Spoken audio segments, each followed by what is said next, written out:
10 years ago, at this time, you came to South by Southwest for the first time.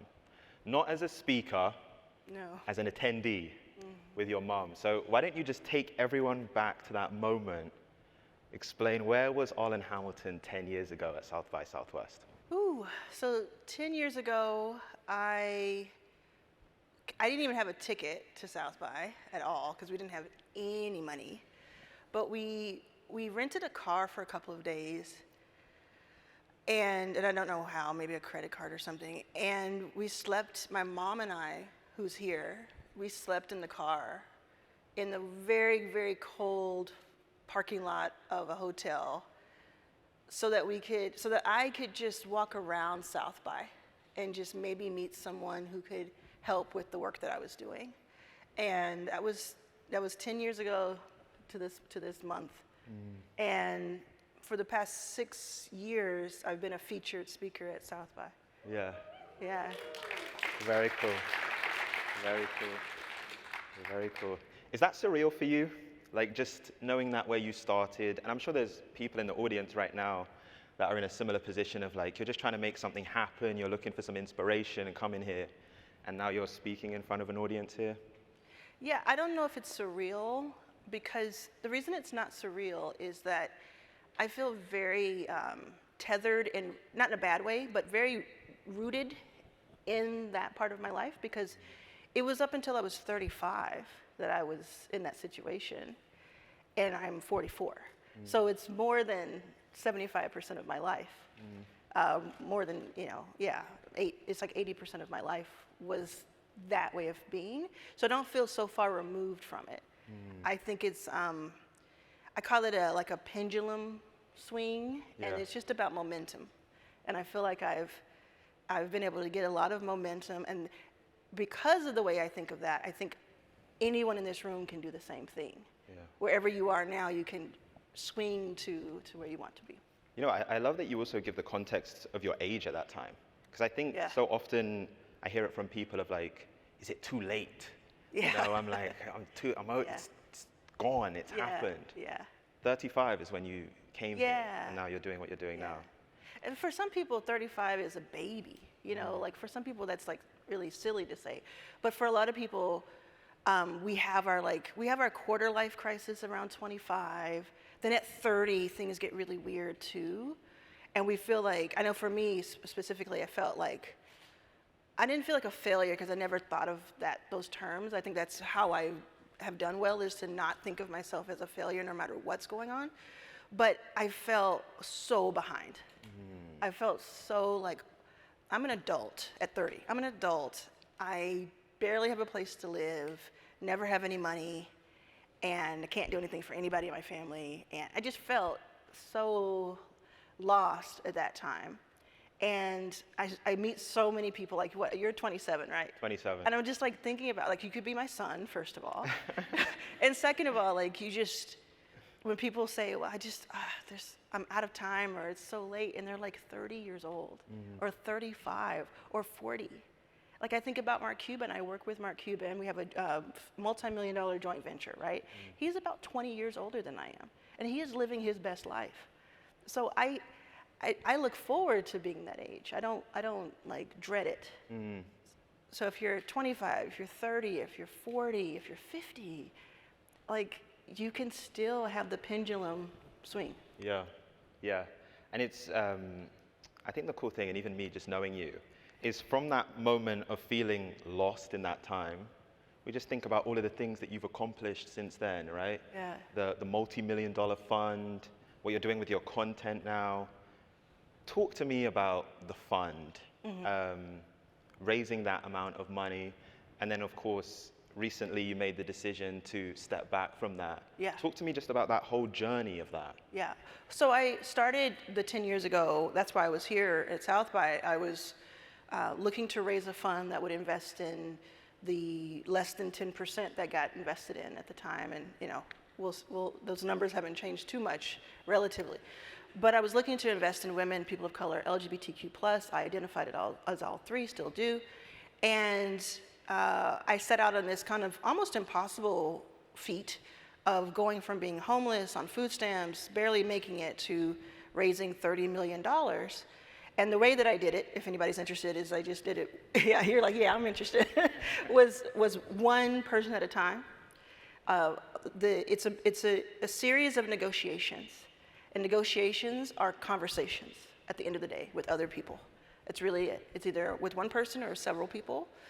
And it is a transaction in a lot of ways, but it's a conversation and it's negotiation. And in any negotiation, you want both parties to win and feel like they've won.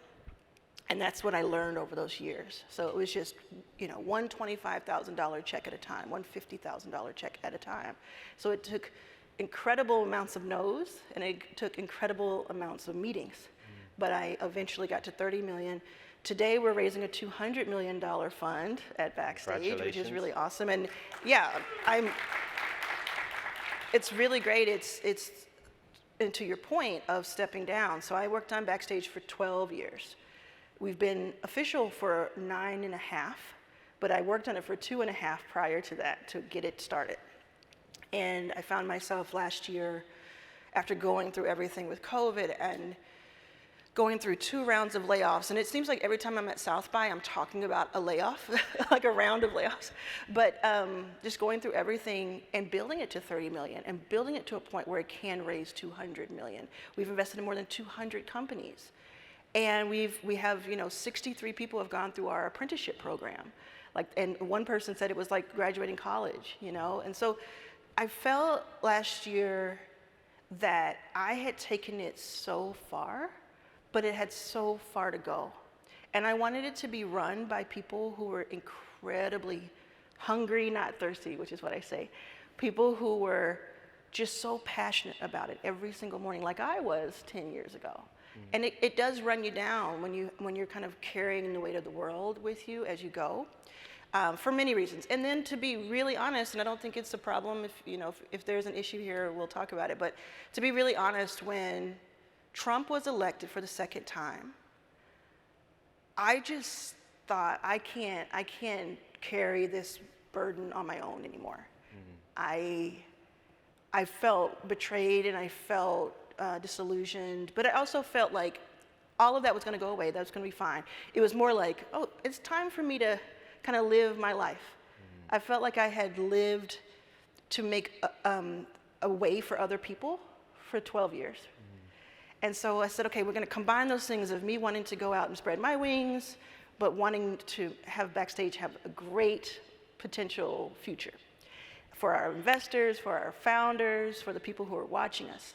So I talked to my business partner, Brittany Davis, who has been at Backstage for 6 years, who is a partner.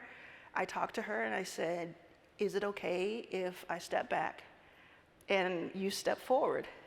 And she was like, absolutely, I'm ready for it. And then we brought on more people, including a woman named Natalia, and then a woman named Kelly, who runs 360 Venture Collective. And they've essentially taken over the management, the 3 of them. And 360 has taken over the management of Backstage. And they will go off and turn it into something even greater. I am the largest stakeholder, so the largest LP, essentially, limited partner, and I'm also when it comes to the ownership of it, right, not by dollars, because that's Cuban. But I'm also, I lead the advisory council. So I bring opportunities in. I get to really talk to founders now, and the founders in our portfolio, I get to find out how they're doing, how their life is, rather than running every day. And I get to play a little bit and have my own companies. Yeah, no, it's landed in a really nice place. You know what, I think about you spoke about the adversity, and I think even it comes up again and again in your story. Yeah. And I even just think about the people in the audience. I think about my own story at certain points. Yeah. Because you mentioned that period of just facing a lot of no's as you're building your fund. Just no, no, no, no. Mm-hmm. And so I think it's like a Destiny's Child song. Yeah. Yeah. Yeah. Now everybody's gonna be thinking that the whole time. Just start dancing right now. Yeah. But I think to the person in the audience that they're in that season, whether you're starting a business, whether you're applying for jobs, and it just feels like nothing is going your way. And so I want you to give just a word of advice, because you kept coming back after the no's, which is really what matters, right? Yeah. What kept you coming back? How did you keep coming back from the no? The main thing that kept me coming back, even though I was getting so many no's, was that I far, far long ago stopped worrying about how it would benefit me to be successful at Backstage Capital, or for Backstage Capital to be successful. And I made it about who else could win, who else would benefit. Not just the people we invested in, but the people who saw themselves, and the people who felt seen, and the people who were inspired. And so anytime I would just get so down, I would think, okay, how many people are going to benefit from this? So that's what I say is, if you can make, this works in business too, if you can make someone else the hero in your story, then you'll never have to, like if you can make your customer the hero, you'll never have to worry about money again. Does that make sense?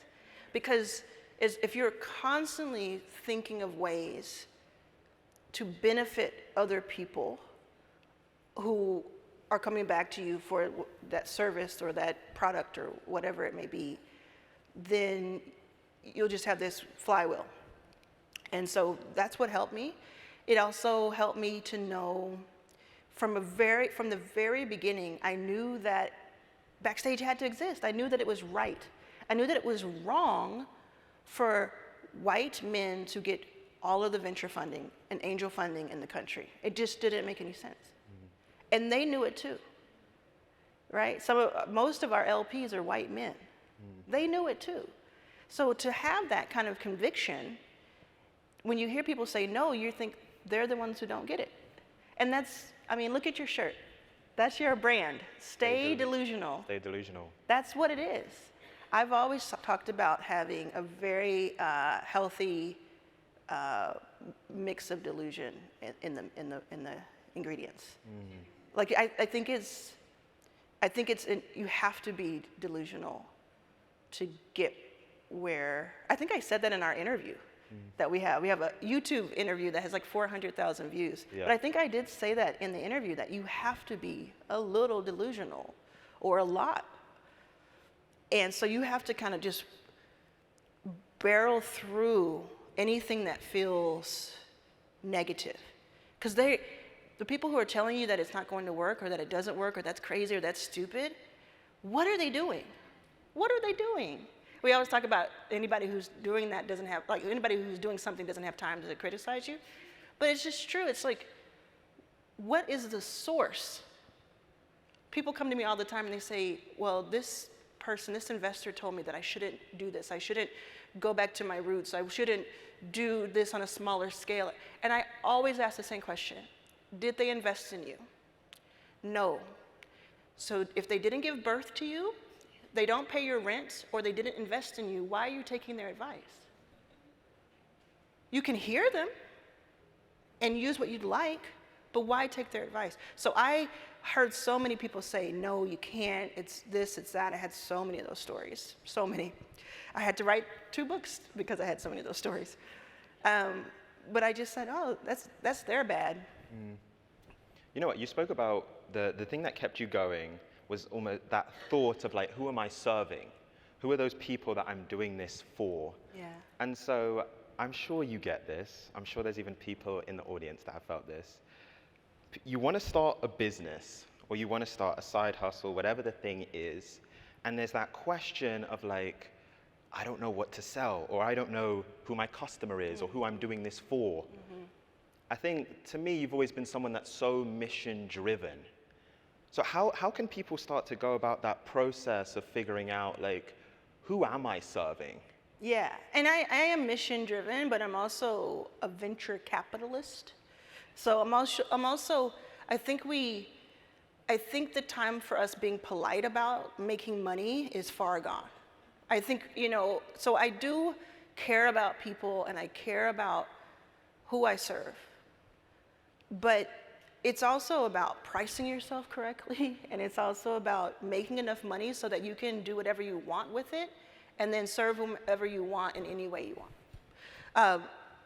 But when it comes to like most people ask, like, what do I offer? It's a combination of things. So you want to find your unique value proposition, and that is a process. It doesn't happen overnight. It evolves over time, but you essentially want to figure out a few things. You want to figure out, what do I enjoy doing? What am I good at? What do people ask me about, or ask me to come fix or come do, or ask for advice? That's always a great indicator. But also, what do I enjoy? Because people can ask you to do things, and you can be really good at things, but you can be like, it can drain you fast, and that's not going to be sustainable. So you're trying to find that happy medium, and then you also think through, what does the market want? Is that something, if I take those two things, combine it, figure that out, is that something that people would actually pay for? And people like to get out of pain, whether that's physical pain or emotional pain or the pain of inconvenience. People like to get out of pain. So if you can help them get out of pain rather than go towards joy, you're going to make money faster. So you both work, right? There's all kinds of companies that have done really well just finding joy. But if you can find a way to get people out of a certain pain, then you're 75% closer than you would be the other way around. And so you're finding these different pieces, and you're putting them all together. And again, it's not an overnight, oh, I figured it out, I know, but you can get pretty close. And then it's really important, in my opinion, to put something out there, whether that's a digital product, whether that's your consultation, whether that's a do-it-for-you service. You're doing the thing that's the best way you can start if you're a beginner, is like, do something for someone else and charge them for it. Put that out there. Try to get paid for that. And then you'll learn by doing whether people want that or not, and if you enjoy it. If you don't put it out there, though, you'll never know, and then you'll be constantly stuck guessing and hoping and wondering why you don't have money. And this is, again, from someone who was broke for most of my life, and I figured this out. Yeah. You know what's, and we spoke about the transition from Backstage Capital. And I think one of the cool things, actually observing your journey, you've had this opportunity to actually start teaching entrepreneurship. Yes. And business, and I'm sure there's people in the audience that have seen your YouTube and your Instagram. Talk to me about that shift. Like, what prompted you to be like, I'm gonna go all in on that, on like that teaching entrepreneurship, like seeing that hunger from people to start businesses? Yeah, so I've always done that. I just did it with our portfolio companies.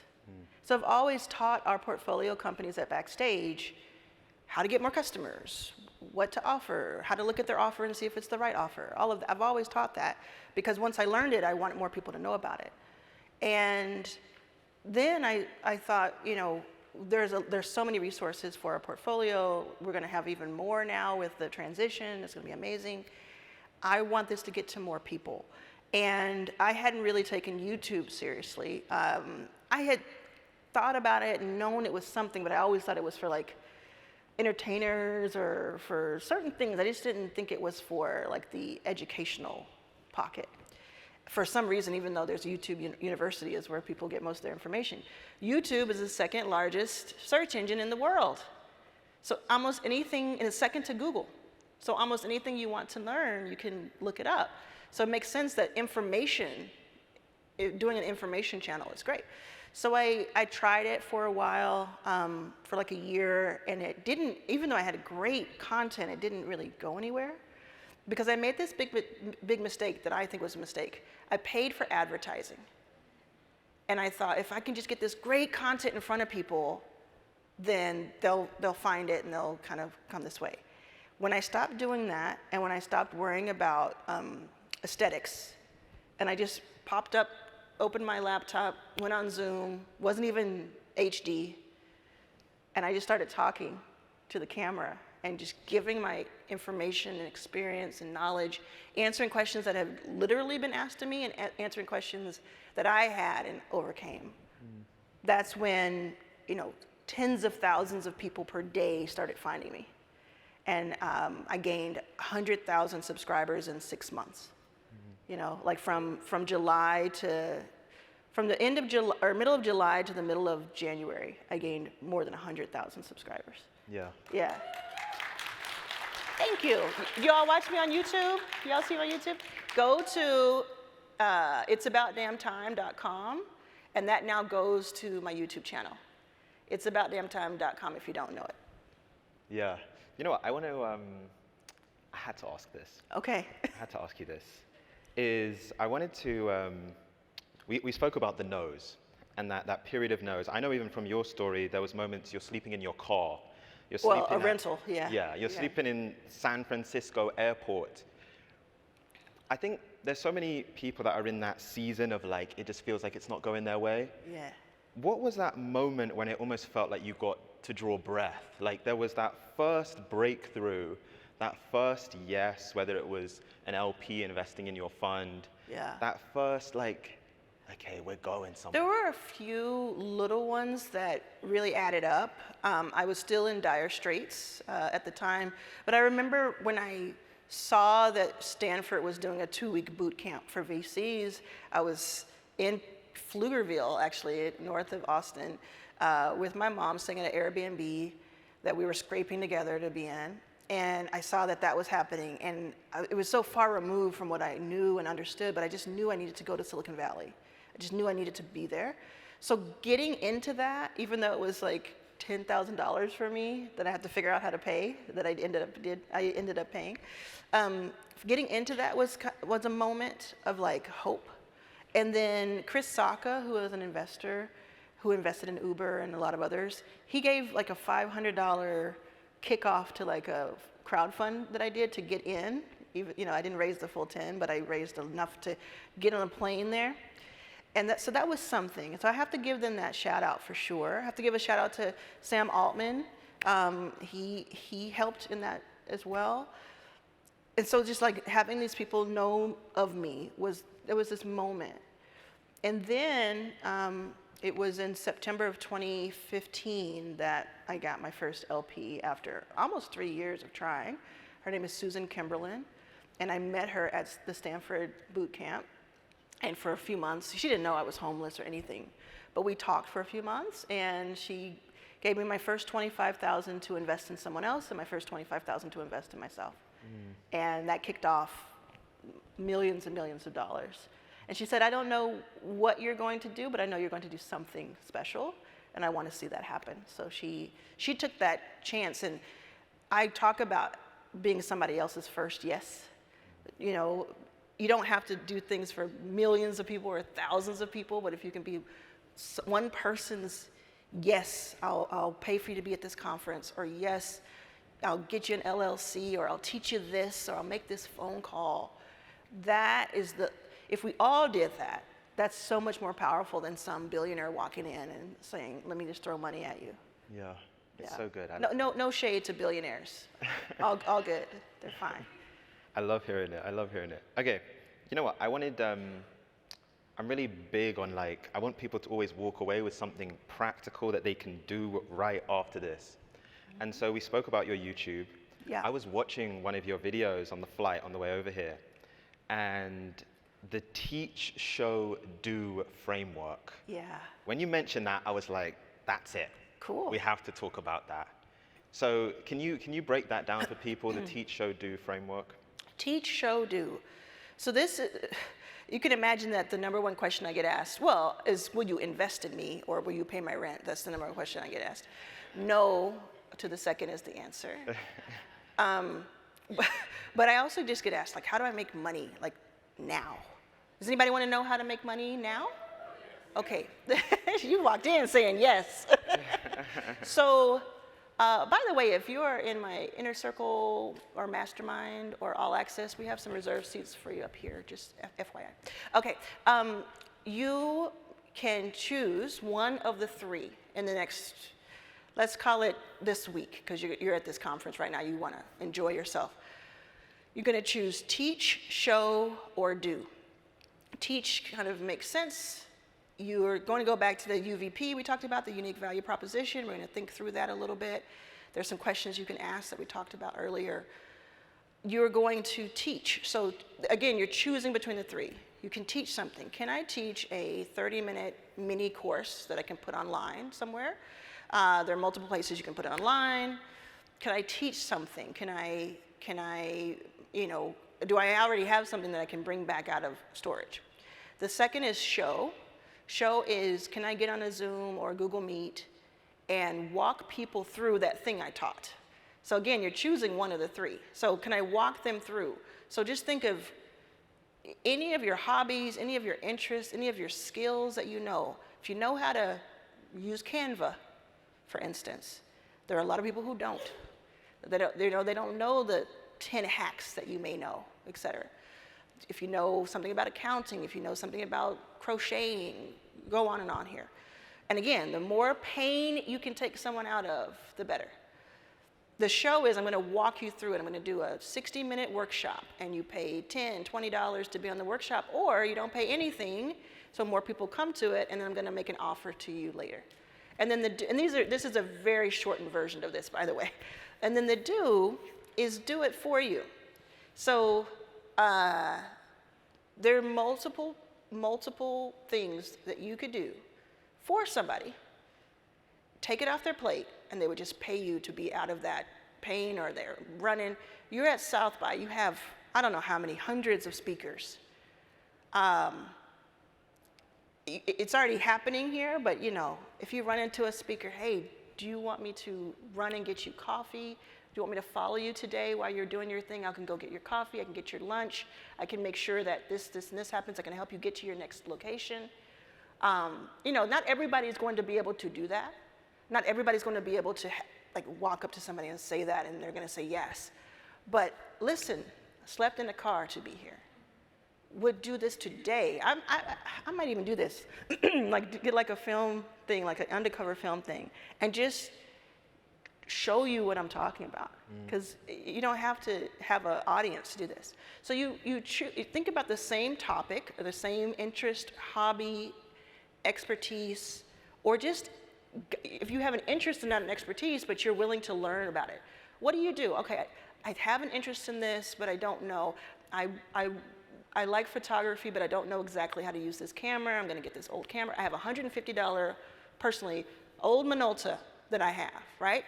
If with my $150 old Minolta from the pawn shop, I can go and I can book 10 engagement photos down at the lake if I want it bad enough, all right? If I make enough calls, if I make enough introductions. Again, for so many of us who consider ourselves introverted, but I want us to stop calling ourselves that. That's personal. You don't have to stop calling yourself that. But I think that we get ourselves in a box, and we say, well, I'm introverted, so it won't work. Well, okay.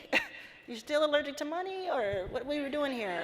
Like, can you pretend, you know, Beyonce, what she does, she says that she does get nervous before she goes on stage. You did not ask any of this, but I'm going to say it. She does get nervous when she goes on stage. So she turns herself into Sasha Fierce for 90 minutes, and she makes her millions of dollars.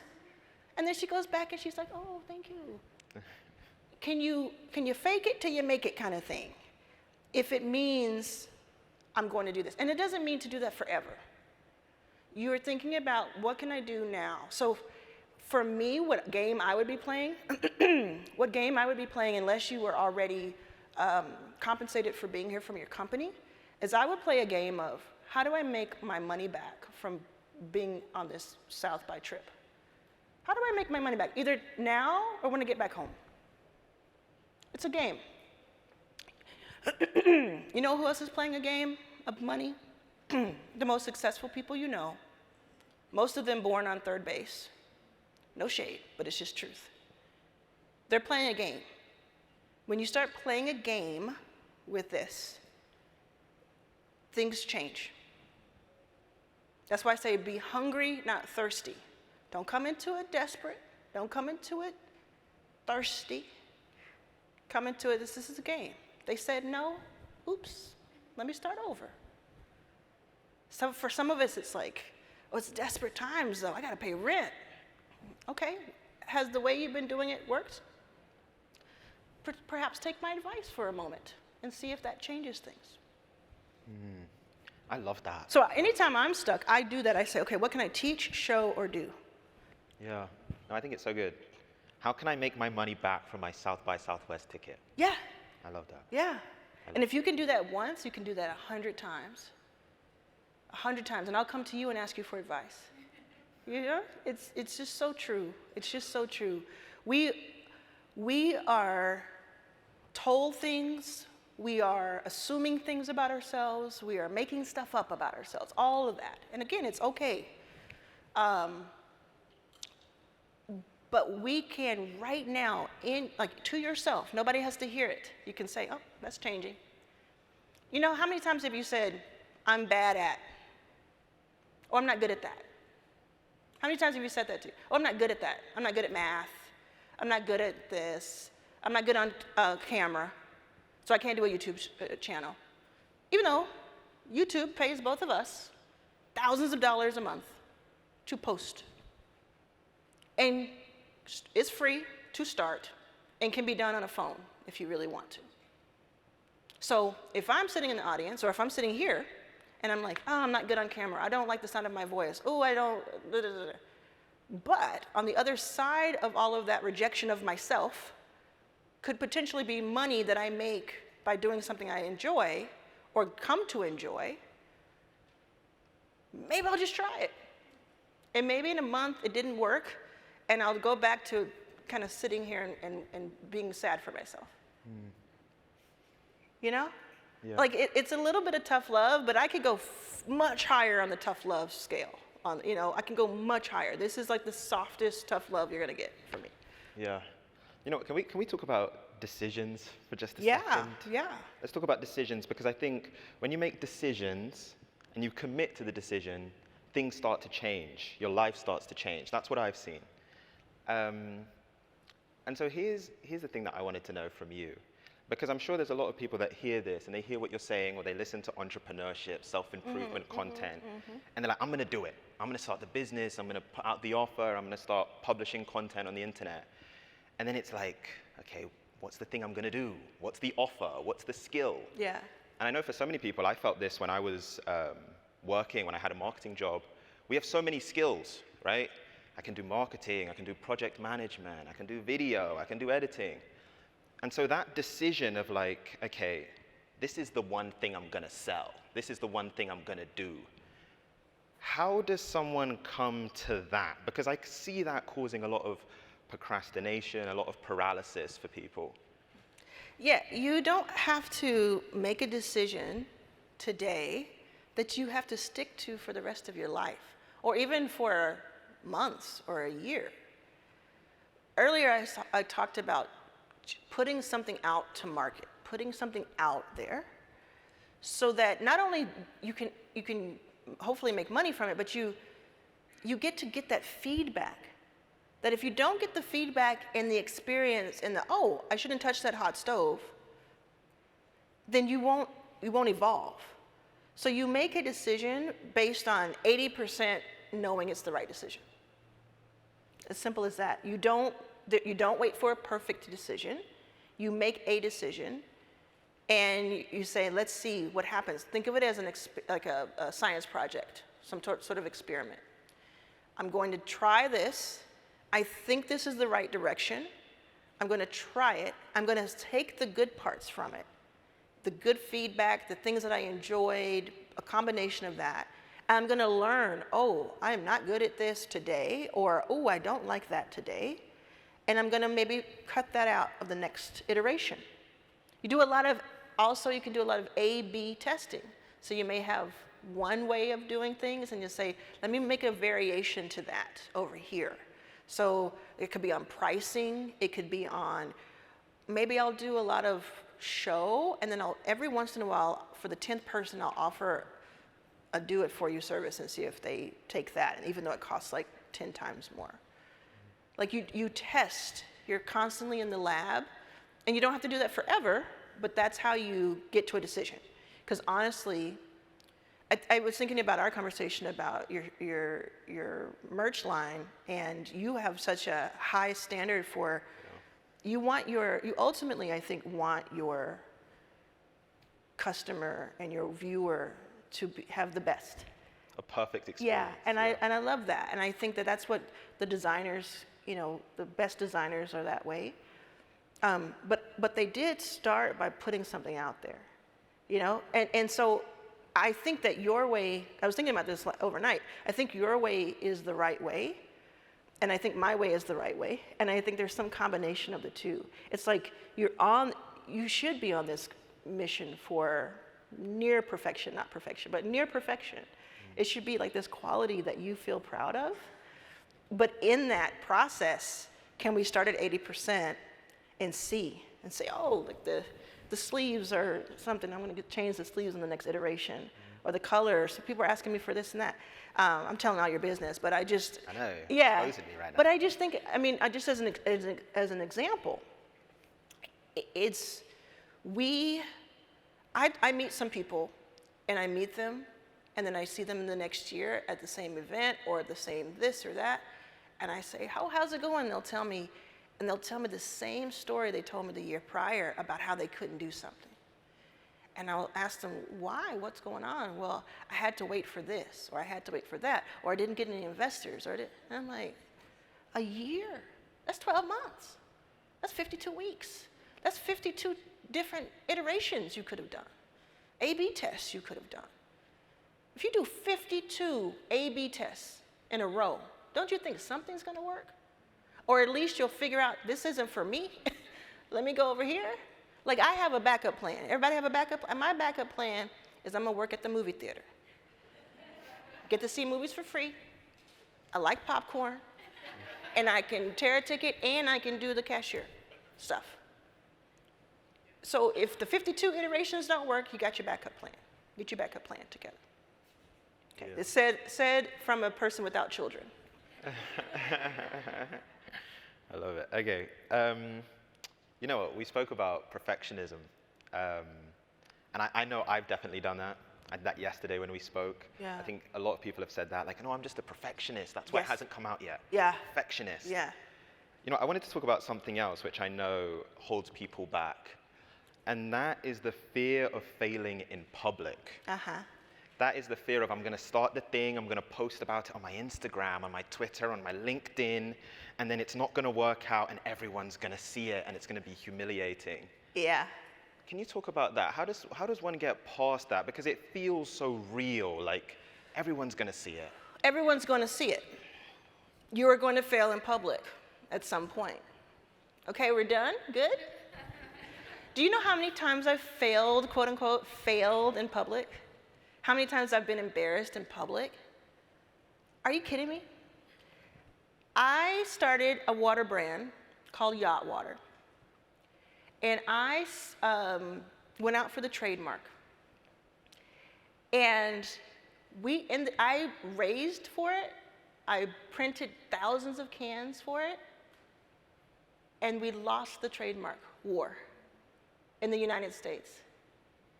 So I had to tell 500 and some people that we didn't have the trademark for the thing they invested in. I also had to destroy the cans.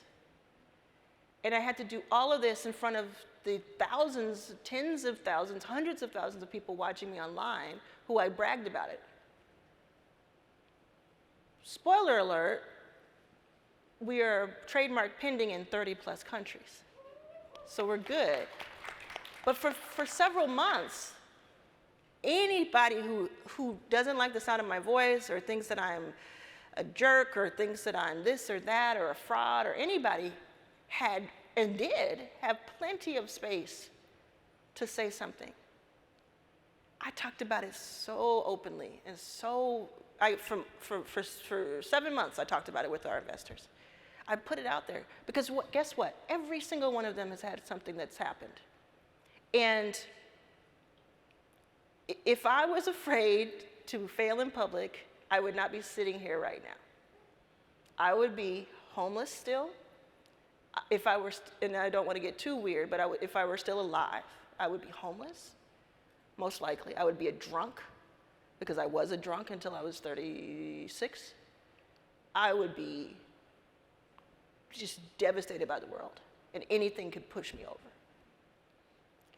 I don't care. I have not everybody's going to get to this point overnight. It is a muscle. It is an experience that happens. It's okay if you feel this way now, but you don't have to stay that way. Go to the root of why you would feel embarrassed by failure.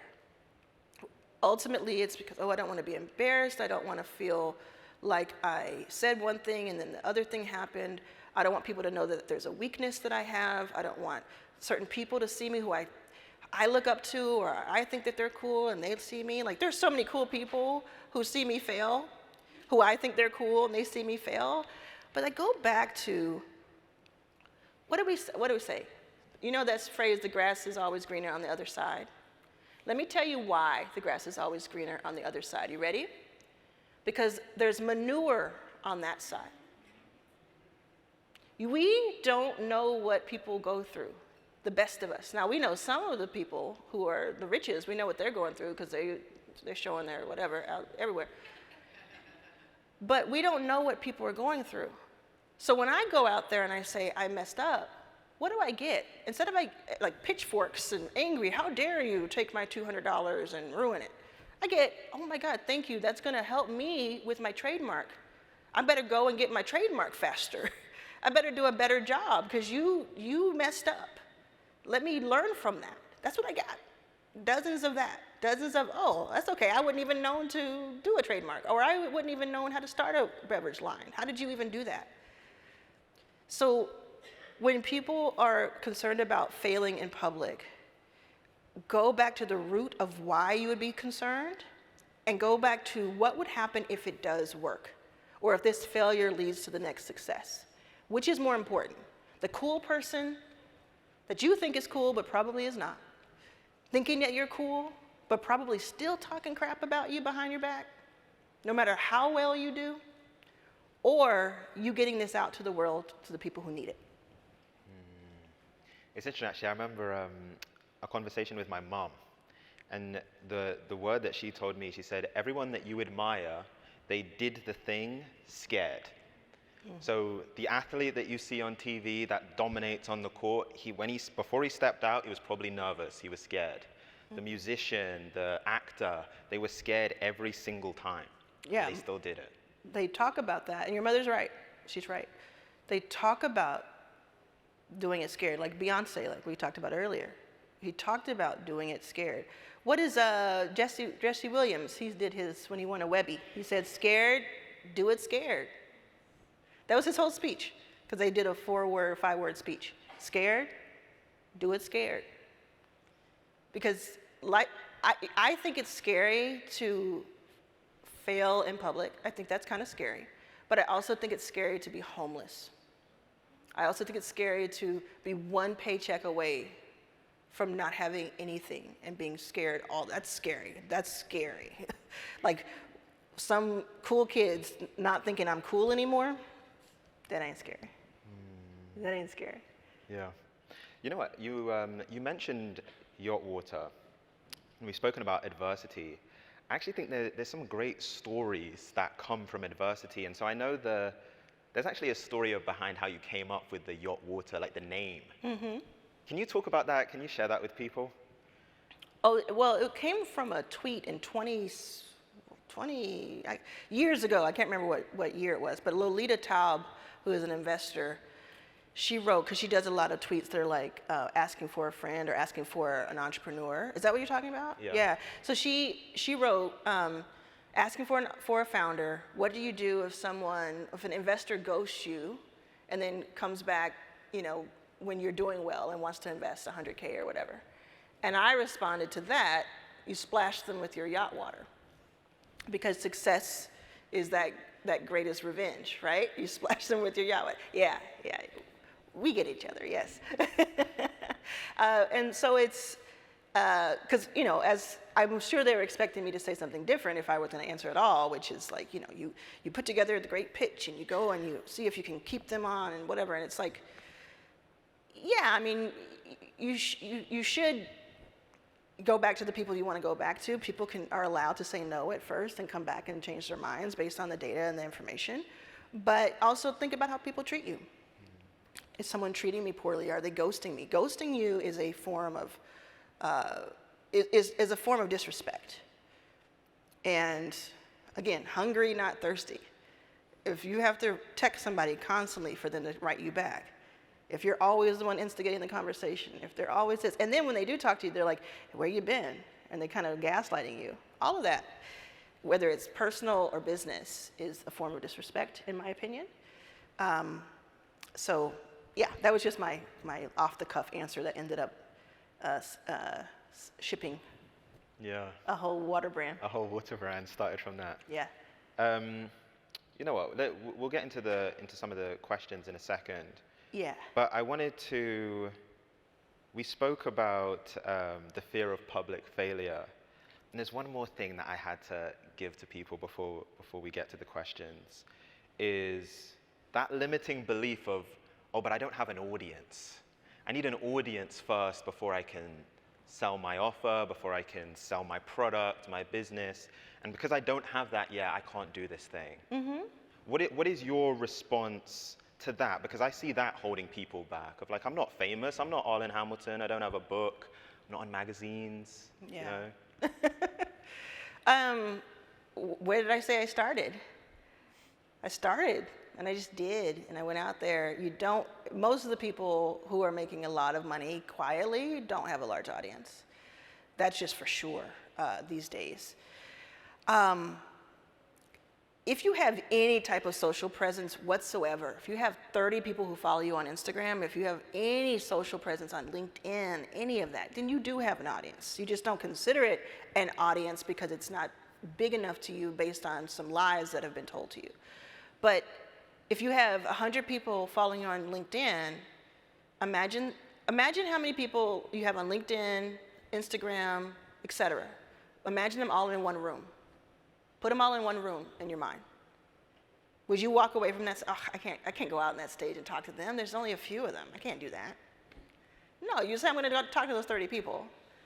That's your audience. You also know people. You've met people. There's also hand-to-hand combat. There's a one-on-one.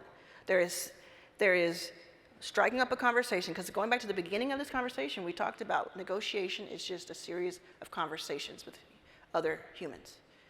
So I hear this so often with the people that I teach, where they will just strike up a conversation with someone, and they hear the pain point that someone has, and they have the solution for them, and they end up having a new customer.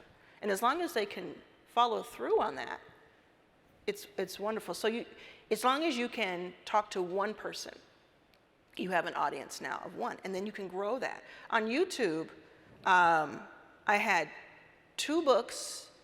I had been on those covers of Fast Company, Black Enterprise, etc. When I went to YouTube and really in earnest started getting new followers, those new followers had no idea about the past 10 years. They just saw me on their homepage pop up, and they said, oh, I want to click on that title or that thumbnail, and they listen, and they're like, whoa. And the reason I know this is because they tell me directly, literally word for word. They were like, oh, I didn't know you existed. Where'd you come from? Where were you 10 years ago? And I'm like, I've been here.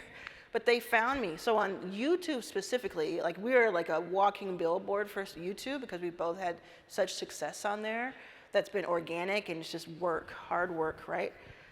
You started off with just a handful of people watching you. Yeah. But what you did was you just kept posting as if millions of people were watching. That's what I noticed about you. You just kept posting consistently, but with a quality and a respect for yourself and integrity.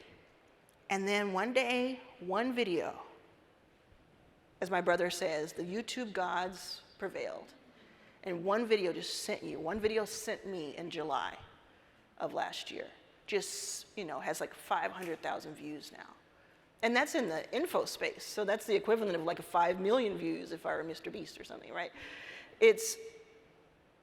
You can use certain tools that I did not have 10 years ago in this way, that didn't work this way 10 years ago, to your advantage.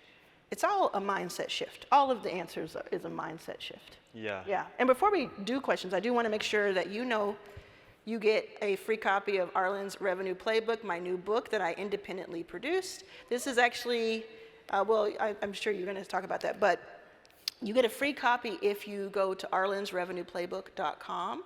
Just pay for shipping and I'll send this to you. And when I'm signing books later today, I'll sign Your First Million, which is in the bookstore.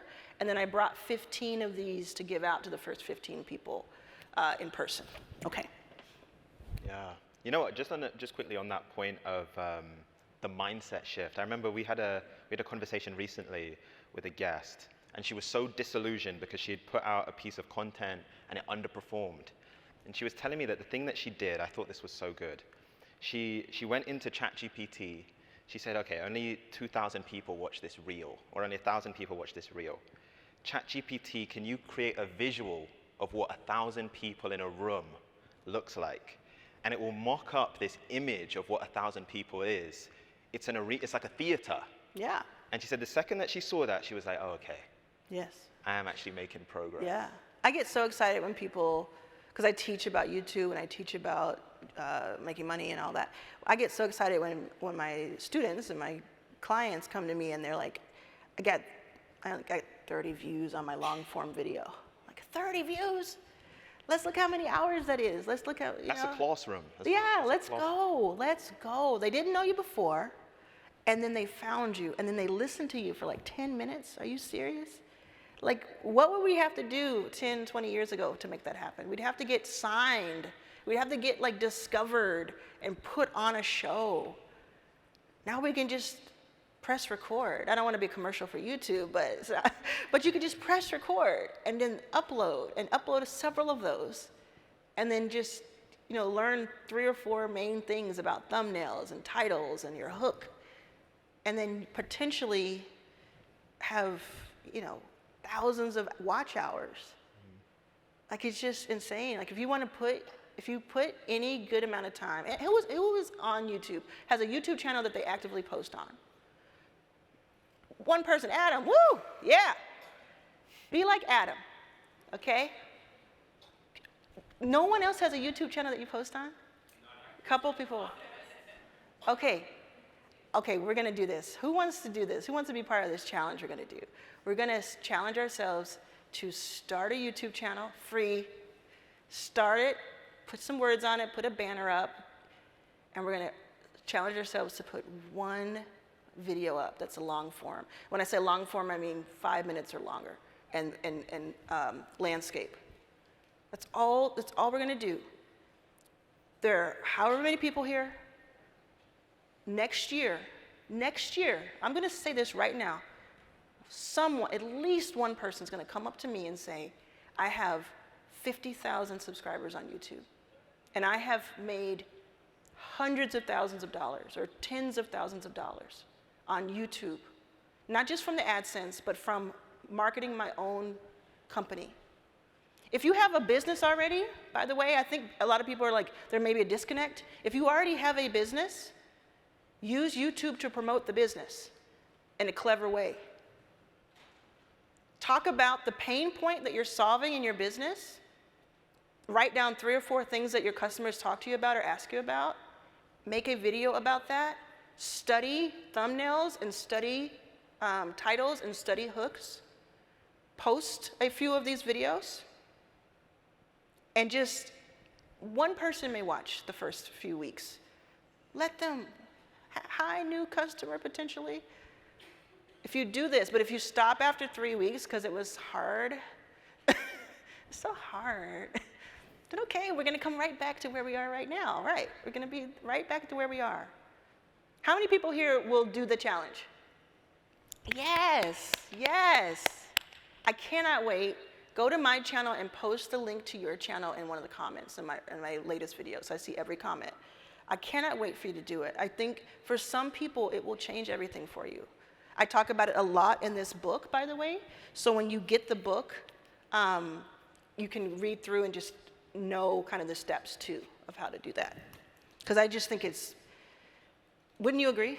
Like it's the future for so many of us. It's the future for sure. Yeah. And I think we're in a great place with YouTube where like people are going viral like overnight, or they're getting that following, of one video. One video. The discoverability on YouTube is so great right now. It's so great because it's in their best interest to have your videos perform well. Any video that's being watched long enough, they want to get it in front of more people because they make money too. So it's not like altruistic. It's very transactional, but it's to your benefit, I believe. And you don't count on AdSense. You'll make some money there, but don't count on that. Think about how you can directly send people. And the more clever and the more pain that you take people out of, those two things will get you far. Yeah. We're out here sounding like an ad for YouTube. Yeah, I don't mind at all. I don't mind at all. Like, I'll advertise anything that I really believe in. But if YouTube, you want to holler at us, Callum and I are available to tour. Yeah, double down on that. Yeah. You know what, and I actually wanted to add one more thing to your challenge, which is for everyone that's listening that doesn't have a business and it's like, okay, what do I post about? Choose the thing that is the easiest for you to talk about that. If you can talk about something for 20 minutes uninterrupted and unprompted, talk about it. We all have that. For me, that would be General Hospital. I may start a General Hospital channel just to show you that I don't make money. Actually, I think I might do that. Yeah. You know what? You mentioned the book. If someone's listening, they're wondering, okay, is this book for me? Should I go out and get it? Who did you create this for? What was the intention of this? Yeah. So what I did the way that I created it answers that question. I have a lot. I had in 2024 more than 100 45-minute. There's a lot of numbers here, but more than 100 hour-long or so one-on-one conversations on Zoom with multiple people in my different parts of my ecosystem. And they record automatically. And I started looking at some of them and realizing there were so many gems and takeaways from both of us in those conversations. So I got permission from 22 of them to distill and summarize and then bring out all the best takeaways from it for like $100,000 worth that was paid to me. And many of them, what you'll find is someone who feels like they have had success in their lives in some way. Maybe they've worked for, most of them have worked for someone else, has helped that other person or company or institution do really well. They get a percentage of that, and they're happy and they're proud of that work, but they realize at some point that if they were to kind of flip that and do that work for themselves or something else for themselves, then the math would start mathing a little bit better. And they also maybe, because they have been doing something, like just like with me with Backstage, because I have been doing that for so long, maybe I want to spread my wings and do something else, or do something that's related, but there's another part of it. And they find themselves a beginner again. They find themselves pivoting. There's also people who are like, I don't necessarily want to pivot, but I may have to. I may be forced to pivot because of the way the world is right now. I want to be prepared. I don't want to be caught flat-footed. How do I prepare myself with these tools? So imagine having a one-on-one with me for 60 minutes talking about your company. We get through a lot of stuff, and all of that is there. So for anybody who is in a period of change right now, a new era for themselves. And by the way, we're going to call it era, just like Taylor Swift. I'm in my ... era, you know.